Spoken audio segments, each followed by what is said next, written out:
ಹಿಂದೆಂದೂ ಕಾಣದ ಧಾರಾಕಾರ ಮಳೆಯಿಂದ ಜಿಲ್ಲೆಯಾದ್ಯಂತ ಸಾಕಷ್ಟು ಮನೆಗಳು ಕುಸಿದು ಬೆಳೆ ನಾಶವಾಗಿದ್ದು ಜಿಲ್ಲಾಡಳಿತ ಕೂಡಲೇ ಜಂಟಿ ಸಮೀಕ್ಷೆ ನಡೆಸಿ ವಿಶೇಷವಾಗಿ ಪರಿಗಣಿಸಿ ತ್ವರಿತಗತಿಯಲ್ಲಿ ಪರಿಹಾರ ನೀಡುವಂತೆ ಜಿಲ್ಲಾ ಕಾಂಗ್ರೆಸ್ ಅಧ್ಯಕ್ಷ ಭೀಮಣ್ಣ ನಾಯ್ಕ್ ಆಗ್ರಹಿಸಿದರು.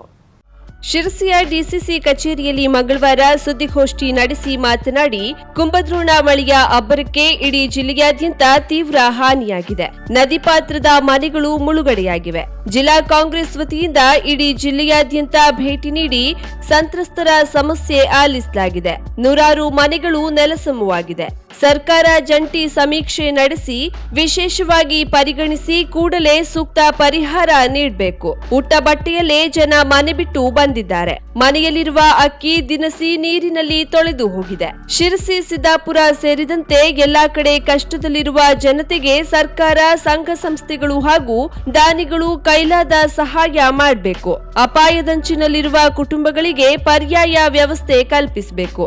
ವರದಾ ನದಿ ಪಾತ್ರದ ಮೊಗವಳ್ಳಿ ಜನತೆಗೆ ಸರ್ಕಾರದ ಜಾಗದಲ್ಲಿ ಮನೆ, ರಸ್ತೆ, ಕುಡಿಯುವ ನೀರಿನ ವ್ಯವಸ್ಥೆ ಮಾಡಿಕೊಡುವಂತೆ ಆಗ್ರಹವಿದ್ದು, ಇದನ್ನ ಸರ್ಕಾರದ ಗಮನಕ್ಕೆ ತಂದು ಪರಿಹಾರಕ್ಕೆ ಪ್ರಯತ್ನಿಸಲಾಗುವುದು ಎಂದು ಹೇಳಿದ್ರು. ಈ ವೇಳೆ ಬ್ಲಾಕ್ ಕಾಂಗ್ರೆಸ್ ಅಧ್ಯಕ್ಷ ಜಗದೀಶ್ ಗೌಡ, ಪರಿಶಿಷ್ಟ ವಿಭಾಗದ ಜಿಲ್ಲಾಧ್ಯಕ್ಷ ಬಸವರಾಜ್ ದೊಡ್ಮನಿ, ಕಾರ್ಮಿಕ ವಿಭಾಗದ ಜಿಲ್ಲಾಧ್ಯಕ್ಷ ಶ್ರೀನಿವಾಸ್ ನಾಯ್ಕ್, ಮಾಧ್ಯಮ ವಕ್ತಾರ ದೀಪಕ್ ದೊಡ್ಡೂರ್, ಜಿಲ್ಲಾ ಕಾಂಗ್ರೆಸ್ ಪ್ರಧಾನ ಕಾರ್ಯದರ್ಶಿಗಳಾದ ಸತೀಶ್ ನಾಯ್ಕ್, ಎಸ್ಕೆ ಭಾಗವತ್, ಮಹಿಳಾ ಕಾಂಗ್ರೆಸ್ ಕಾರ್ಯದರ್ಶಿ ಜ್ಯೋತಿ ಪಾಟೀಲ್ ಉಪಸ್ಥಿತರಿದ್ದರು.